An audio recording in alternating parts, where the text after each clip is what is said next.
فاعوذ باللہ من الشیطان الرجیم بسم اللہ الرحمن الرحیم۔ محترم سامعین و ناظرین، سورۃ الانعام آیت نمبر 151 سے آغاز کر رہے ہیں۔ انشاءاللہ تعالی جمعہ تک ہماری یہ سورہ بھی مکمل ہو جائے گی، اور اس کے بعد سورہ اعراف اور سورہ انفال۔ ہماری کوشش یہ ہے کہ رمضان شریف سے پہلے ہمارے 10 سپارے جو ہے نا وہ مکمل ہو جائیں، تو اللہ سبحانہ و تعالی ہمیں اسی ذوق و شوق کے ساتھ قرآن پاک کو سننے کی اور عمل کرنے کی توفیق عطا فرمائے۔ اللہ سبحانہ و تعالی نے ارشاد فرمایا، قل تعالو، فرمایا تم فرماؤ، تعالو او آتلو، میں تمہیں پڑھ کر سناؤں، ما حرم ربکم علیکم، جو تم پر تمہارے رب نے حرام کیا، اللہ تشرکو بہ شیئا، وہ یہ کہ اس کے ساتھ کسی کو شریک نہ ٹھہراؤ، وبالوالدین احسانا، اور ماں باپ کے ساتھ بھلائی کرو، ولا تقتلوا اولادکم من املاق، اور فرمایا مفلسی کے باعث اپنی اولاد کو قتل نہ کرو، نحن نرزقکم وایاہم، ہم تمہیں اور انہیں سب کو رزق دیں گے، ولا تقربوا الفواحش ما ظہر منہا، اللہ سبحانہ و تعالی نے فرمایا اور ظاہری و باطنی بے حیائیوں کے پاس نہ جاؤ، ولا تقتلوا النفس التی حرم اللہ الا بالحق، فرمایا اور جس جان کے قتل کو اللہ نے حرام کیا ہے اسے ناحق نہ مارو، ذالکم وصاکم بہ لعلکم تعقلون، فرمایا تمہیں یہ حکم فرمایا ہے تاکہ تم سمجھو۔ یہاں سے اللہ تعالیٰ نے حلت و حرمت کے متعدد احکام بیان فرمائے ہیں، حلال و حرام کے، جو خود اس خالق کائنات نے ہمیں ڈائریکٹ حکم دیا ہے۔ اس آیت اور اس سے اگلی آیت میں اللہ تعالیٰ نے 9 چیزوں کی حرمت بیان فرمائی ہے۔ اللہ تعالیٰ کے ساتھ کسی کو شریک نہ ٹھہراؤ، ماں باپ کے ساتھ بلائی نہ کرنا، یہ بھی حرام ہے، برائی نہ کرنا، مفلسی کے باعث اپنی اولاد قتل کرنا، بے حیائی کے کام کرنا چاہے ظاہری ہوں یا باطنی، ناحق قتل کرنا، یتیم کے مال میں بے جا تصرف کرنا، ناپ تول میں کمی کرنا، ناحق بات کہنا، اللہ تعالیٰ سے کیے ہوئے عہد کو پورا نہ کرنا۔ اس کا بیان یہ ہے کہ اس کے ساتھ کسی کو شریک نہ ٹھہراؤ، کیونکہ یہ کائنات کا بدترین جھوٹ اور سری ناشکری اور احسان فراموشی ہے۔ ماں باپ کے ساتھ بھلائی کرو، کیونکہ تم پر ان کے بہت حقوق ہیں، انہوں نے تمہاری پرورش کی، تمہارے ساتھ شفقت و مہربانی کا سلوک کیا، تمہاری ہر خطرے سے نگہبانی کی، ان کے حقوق کا لحاظ نہ کرنا، ان کے ساتھ حسن سلوک کا ترک کرنا حرام ہے۔ معلوم ہوا کہ ماں باپ اگرچہ کافر ہوں، ان کے ماں باپ ہونے کی حیثیت سے جو حقوق ہیں انہیں ادا کرنا بھی ضروری ہے۔ اس احسان میں والدین کے ساتھ تمام قسم کے اچھے سلوک داخل ہیں، ان کا ادب، لحاظ، ان پر ضرورت کے وقت مال خرچ کرنا، مسلمان ہونے کی صورت میں بعد وفات ان کے لیے ایصال ثواب سب داخل ہیں۔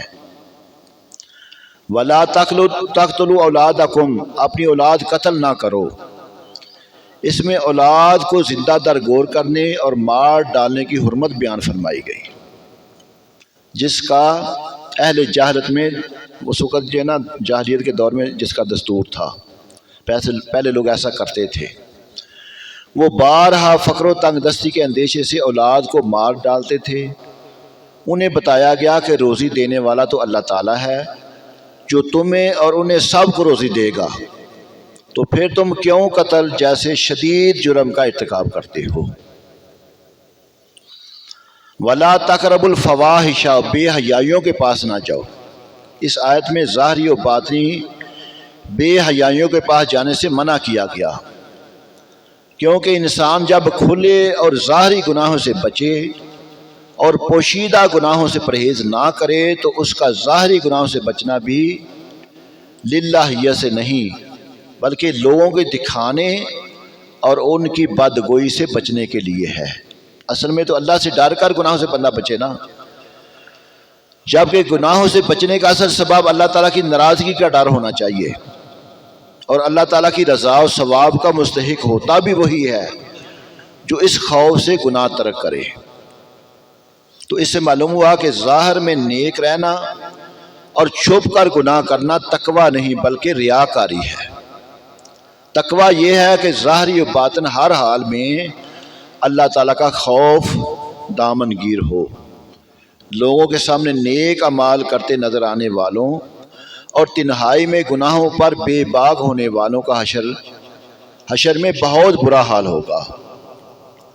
چنانچہ حضرت عدی بن حاتم سے روایت ہے، حضور اکرم صلی اللہ علیہ وسلم نے ارشاد فرمایا، قیامت کے دن کچھ لوگوں کو جنت کی طرف لے جانے کا حکم ہوگا، یہاں تک کہ جب وہ جنت کے قریب پہنچ کر اس کی خوشبو سونگھیں گے، اس کے محلات اس میں اہل جنت کے لیے اللہ تعالیٰ کی تیار کردہ نعمتیں دیکھ لیں گے تو ندا دی جائے گی انہیں جنت سے لٹا دو، کیونکہ ان کا جنت میں کوئی حصہ نہیں۔ یہ ندا سن کر وہ ایسی حسرت کے ساتھ لوٹیں گے کہ اس جیسی حسرت کے ساتھ ان سے پہلے لوگ نہ لوٹے ہوں گے۔ پھر وہ عرض کریں گے، یا رب، اگر تو اپنا ثواب اور اپنے اولیاء کے لیے تیار کردہ نعمتیں دکھانے سے پہلے ہی ہمیں جہنم میں داخل کر دیتا تو یہ ہم پر زیادہ آسان تھا۔ اللہ تعالیٰ ارشاد فرمائے گا، میں نے ارادتاً تمہارے ساتھ ایسا کیا، اس کی وجہ یہ ہے کہ جب تم تنہائی میں ہوتے تو بڑے بڑے گناہ کر کے میرے ساتھ اعلان جنگ کرتے، اور جب لوگوں سے ملتے تو عاجزی و انکساری کے ساتھ ملتے تھے۔ تم لوگوں کو اپنی وہ حالت دکھاتے تھے جو تمہارے دلوں میں میرے لیے نہیں ہوتی تھی۔ تم لوگوں سے ڈرتے اور مجھ سے نہیں ڈرتے تھے۔ تم لوگوں کی عزت کرتے اور میری عزت نہ کرتے تھے۔ تم لوگوں کی وجہ سے برا کام کرنا چھوڑ دیتے لیکن میری وجہ سے برائی نہ چھوڑتے تھے۔ آج میں تمہیں اپنے ثواب سے محروم کرنے کے ساتھ ساتھ اپنے عذاب کا مزہ بھی چکھاؤں گا۔ اور یہ جو فرمایا کہ ناحق قتل نہ کر، وَلَا تَقْتُلُوا النَّفْسَ الَّتِي حَرَّمَ اللَّهُ إِلَّا بِالْحَقِّ، اور جس جان کی اللہ نے حرمت رکھی اس سے ناحق نہ مارو۔ اس آیت میں اللہ تعالیٰ نے کسی کو ناحق قتل کرنے کی حرمت بیان فرمائی۔ ناحق قتل کرنے یا قتل کا حکم دینے والے کے بارے میں احادیث میں بہت سخت وعید بیان کی گئی ہے۔ عبداللہ بن عباس روایت کرتے ہیں، نبی کریم صلی اللہ علیہ وسلم نے ارشاد فرمایا، قیامت کے دن مقتول قاتل کو لے کر اس کے حال میں آئے گا کہ اس کی پیشانی اور سر اس کے ہاتھ میں ہوں گے اور گردن کی رگوں سے خون بہہ رہا ہوگا۔ عرض کرے گا، اے میرے رب، اس نے مجھے قتل کیا تھا، حتیٰ کہ قاتل کو عرش کے قریب کھڑا کر دے گا۔ فرمایا، وَلَا تَقْرَبُوا مَالَ الْيَتِيمَ إِلَّا بِالَّتِي هِيَ أَحْسَنُ، اور یتیموں کے مال کے پاس نہ جاؤ مگر بہت اچھے طریقے سے، حتیٰ یبلغ اشدہ، حتیٰ کہ وہ اپنی جوانی کی عمر کو پہنچ جائے۔ اوفوا الکیل والمیزان بالقسط، اور ناپ تول انصاف کے ساتھ پورا کرو۔ ولا نکلف نفسا الا وسعها، ہم کسی جان پر اس کی طاقت کے برابر ہی بوجھ ڈالتے ہیں۔ وَإِذَا قُلْتُمْ فَعْدِلُوا، اللہ سبحانہ وتعالیٰ نے فرمایا جب بات کرو تو عدل کرو۔ وَلَوْ كَانَ ذَا قُرْبَىٰ، اگرچہ تمہارے رشتے دار کا معاملہ ہو۔ وَبِعَهْدِ اللَّهِ أَوْفُوا، اور فرمایا اللہ ہی کا عہد پورا کرو۔ ذَلِكُمْ وَصَّاكُمْ بِهِ لَعَلَّكُمْ تَذَكَّرُونَ، اللہ نے تمہیں یہ تاکید فرمائی ہے تاکہ نصیحت حاصل کرو۔ یعنی یتیم کے مال کے پاس اس طریقے سے جاؤ جس سے اس کا فائدہ ہو، اور جب وہ اپنی جوانی کی عمر کو پہنچ جائے اس وقت اس کا مال اس کے سپرد کر دو۔ اس کی تفصیل ہم پیچھے پڑھ کے آئے ہیں۔ وَأَوْفُوا الْكَيْلَ وَالْمِيزَانَ بِالْقِسْطِ، اور ناپ اور تول انصاف کے ساتھ پورا کرو، یعنی ناپ تول میں کمی نہ کرو کیونکہ یہ بھی حرام ہے۔ اور فرمایا وَإِذَا قُلْتُمْ فَعْدِلُوا، جب بات کہو تو انصاف کی کہو، یعنی خواہ گواہی ہو یا فتویٰ دو یا حاکم بن کر فیصلہ کرو، کچھ بھی ہو انصاف سے ہو، اس میں قرابت یا وجاہت کا لحاظ نہ ہو، کیونکہ اس سے مقصود شرعی حکم کی پیروی اور اللہ تعالیٰ کی رضا طلب کرنا ہوتا ہے، اور اس میں اجنبی اور قرابت دار کے درمیان کوئی فرق نہیں۔ وَبِعَهْدِ اللَّهِ أَوْفُوا، اور اللہ ہی کا عہد پورا کرو، یعنی صرف اللہ تعالیٰ کے عہد پورے کرو، اللہ تعالیٰ کے مقابلے میں کسی کے عہد پورے نہ کرو۔ اگر تم نے غلطی سے کسی سے ناجائز عہد کر لیا تو فوراً توڑ دو۔ مثلا اگر کسی سے وعدہ کیا بلکہ قسم کھائی کہ اس کے ساتھ شراب پیئیں گے یا چوری کریں گے تو یہ وعدہ توڑ دو اور قسم کا کفارہ دے دو۔ وَأَنَّ هَذَا صِرَاطِي مُسْتَقِيمًا فَاتَّبِعُوهُ، اور یہ کہ میرا سیدھا راستہ ہے، فرمایا فَاتَّبِعُوهُ، تو اس پر چلو، وَلَا تَتَّبِعُوا السُّبُلَ، اور دوسری راہوں پر نہ چلو، فَتَفَرَّقَ بِكُمْ عَنْ سَبِيلِهِ، ورنہ وہ راہیں تمہیں اس کے راستے سے جدا کر دیں گی۔ ذَلِكُمْ وَصَّاكُمْ بِهِ لَعَلَّكُمْ تَتَّقُونَ، تمہیں یہ حکم فرمایا ہے تاکہ تم پرہیزگار ہو جاؤ۔ یہاں مذکورہ آیتوں میں جو احکام تمہیں بیان کیے گئے ہیں جو پہلے ہم نے پڑھے ہیں نا، یہ اللہ تعالیٰ اور اس کے نبی پاک صلی اللہ علیہ وسلم کا سیدھا راستہ ہے، تو اس پر چلنے کا حکم دیا جا رہا ہے۔ اور احادیث مبارکہ میں بھی اس طرح فرمایا گیا۔ عبداللہ بن عباس فرماتے ہیں کہ ہم رسول اکرم صلی اللہ علیہ وسلم کی خدمت میں حاضر تھے، آپ نے ایک خط کھینچا اور اس کے دائیں اور دو بائیں جانب کھینچے، پھر اپنا ہاتھ مبارک درمیان خط میں رکھ کر فرمایا یہ اللہ تعالیٰ کا راستہ ہے، اور پھر یہی آیت پاک جو میں نے پڑھی ہے نبی پاک صلی اللہ علیہ وسلم نے پڑھ کر صحابہ کو سنائی۔ وَلَا تَتَّبِعُوا السُّبُلَ، اور دوسری راہوں پر نہ چلو، یہاں دوسرے راستوں سے مراد وہ راستے ہیں جو اسلام کے خلاف ہوں، یہودیت یا نصرانیت یا کوئی اور راستے۔ لہذا اگر تم اسلام کے خلاف راستے پر چلے تو اللہ تعالیٰ کے راستے سے الگ ہو جاؤ گے۔ صوفیہ کرام فرماتے ہیں کہ معاملات کی خرابی عبادات کی خرابی تک پہنچا دیتی ہے، اور عبادات کی خرابی کبھی عقائد کی خرابی کا ذریعہ بن جاتی ہے۔ ثم آتینا موسیٰ الکتاب تماما علی الذین احسنوا وتفصیلا لکل شیء وہدی ورحمہ، پھر ہم نے موسیٰ کو کتاب عطا فرمائی تاکہ نیک آدمی پر احسان پورا ہو اور ہر شے کی تفصیل ہو۔ فرمایا لعلہم بلقاء ربہم یؤمنون، اور فرمایا کہ کہیں وہ اپنے رب سے ملنے پر ایمان لے آئیں۔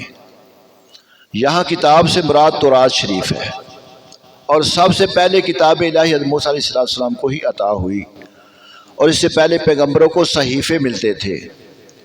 اور یہ جو فرمایا کہ تاکہ نیک آدمی پر احسان پورا ہو، حضرت حسن بصری اس کی تفسیر میں فرماتے ہیں کہ بنی اسرائیل میں محسن یعنی نیک آدمی اور غیر محسن بھی تھے، تو اللہ تعالیٰ نے محسنین یعنی نیک لوگوں پر اپنی نعمت پوری کرنے کے لیے یہ کتاب نازل فرمائی۔ تو اس کی دوسری تفسیر یہ ہے کہ حضرت موسیٰ علیہ السلام اللہ تعالیٰ کے دیے ہوئے علم کے مطابق نیک کام کرتے تھے، اس لیے اللہ تعالیٰ نے ان پر نعمت پوری کرنے کے لیے ان کتاب کو یعنی تورات کو عطا نازل فرمایا۔ اور پھر اللہ تعالیٰ نے بیان فرمایا کہ اس نے تورات میں دین کی کیا نعمتیں رکھی ہیں، چنانچہ فرمایا کہ اس میں ہر چیز کی تفسیر ہے۔ اس سے مراد یہ ہے کہ اس میں دین کے تمام احکام، عقائد اور مسائل کی تفصیل ہے، لہذا اس میں ہمارے نبی سیدنا محمد مصطفیٰ صلی اللہ علیہ وسلم کی نبوت اور رسالت کا بیان کس میں؟ تورات میں، اور آپ صلی اللہ علیہ وسلم کی نبوت کے تمام دلائل ہیں، اور یہ ہدایت اور رحمت ہے تاکہ یہ لوگ اللہ تعالیٰ سے قیامت کے دن کی ملاقات پر ایمان لے آئیں۔ اللہ سبحانہ و تعالی ہمیں قرآن پاک کے احکامات کو سمجھ کر عمل کرنے کی توفیق عطا فرمائے۔